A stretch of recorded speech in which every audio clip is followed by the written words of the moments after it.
Kepa Muchastegui presenta Cuentos de Gabriel García Márquez, un señor muy viejo con alas enormes.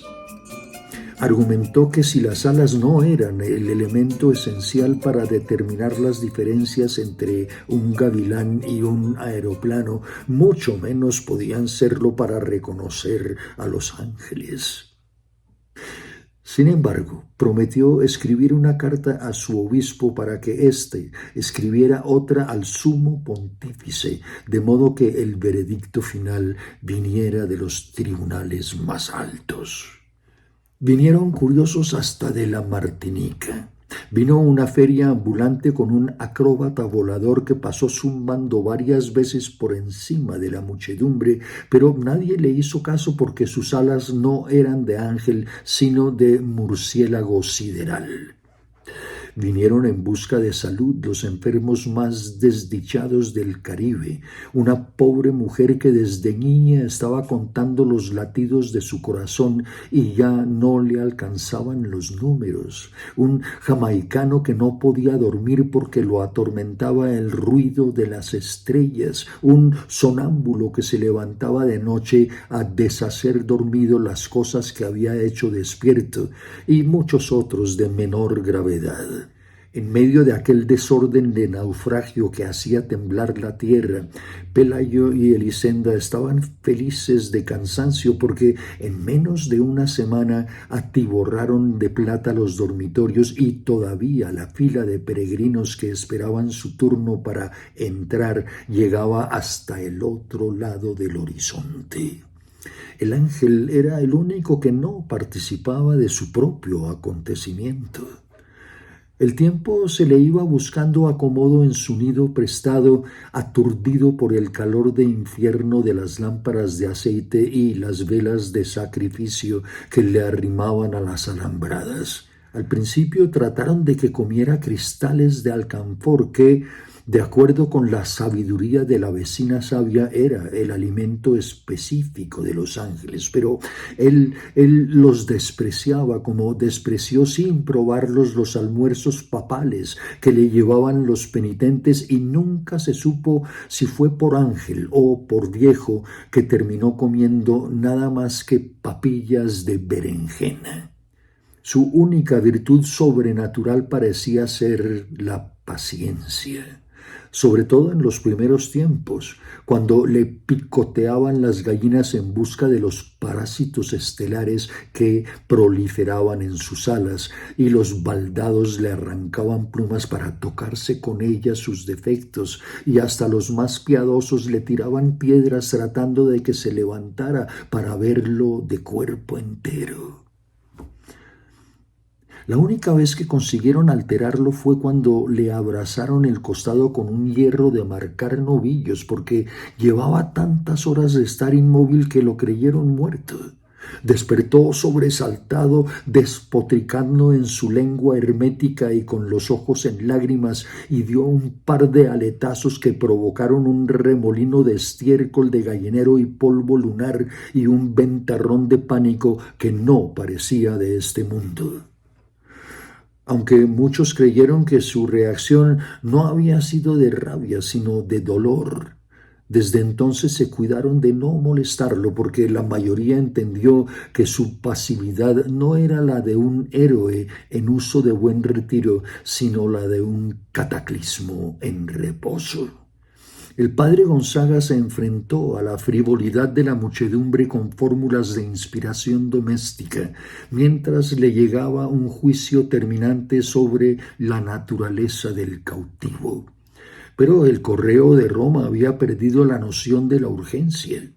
El tiempo se les iba en averiguar si el convicto tenía ombligo, si su dialecto tenía algo que ver con el arameo, si podía caber muchas veces en la punta de un alfiler o si no sería simplemente un noruego con alas. Aquellas cartas de parsimonia habrían ido y venido hasta el fin de los siglos si un acontecimiento providencial no hubiera puesto término a las tribulaciones del párroco. Sucedió que por esos días, entre muchas otras atracciones de las ferias errantes del Caribe, llevaron al pueblo el espectáculo triste de la mujer que se había convertido en araña por desobedecer a sus padres. La entrada para verla no solo costaba menos que la entrada para ver al ángel, sino que permitían hacerle toda clase de preguntas sobre su absurda condición y examinarla al derecho y al revés, de modo que nadie pusiera en duda la verdad del horror. Era una tarántula espantosa del tamaño de un carnero y con la cabeza de una doncella triste. Pero lo más desgarrador no era su figura de disparate, sino la sincera aflicción con que contaba los pormenores de su desgracia. Siendo casi una niña, se había escapado de la casa de sus padres para ir a un baile, y cuando regresaba por el bosque después de haber bailado toda la noche sin permiso, un trueno pavoroso abrió el cielo en dos mitades y por aquella grieta salió el relámpago de azufre que la convirtió en araña.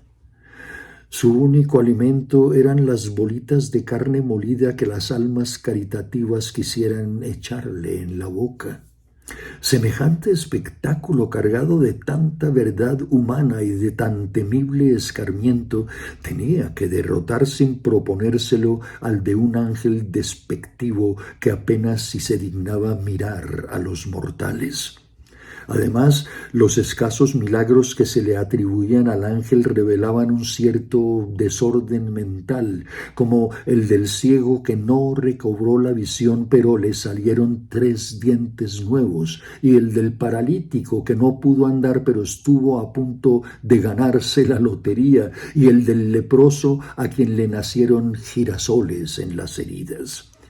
Aquellos milagros de consolación que más bien parecían entretenimiento de burla habían quebrantado ya la reputación del ángel cuando la mujer convertida en araña terminó de aniquilarla.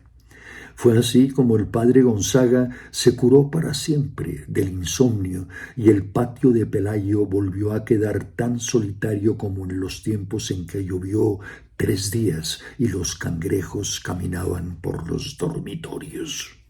¿Te gustó lo que escuchaste? No olvides hacer clic en me gusta y en la campanita para que recibas notificaciones cada vez que publique algo nuevo. También visita ahí arriba las listas de reproducción o playlists. Escoge entre más de 400 videos para todos los gustos, para todas las edades y disfruta. Recuerda, ya puedes convertirte en miembro activo de mi canal. A los que ya lo eran tienen que volver a hacerlo. Cuando suspendieron la monetización también suspendieron las membresías. Ahí arriba hay un letrerito que dice unirse. Dale clic y escoge el plan que prefieras desde 6,000 pesos al mes. Fácil.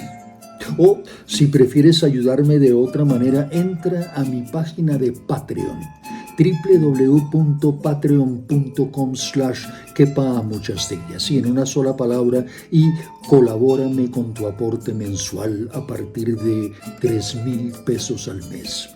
Barato, ¿no? Muchas gracias. Más abrazos.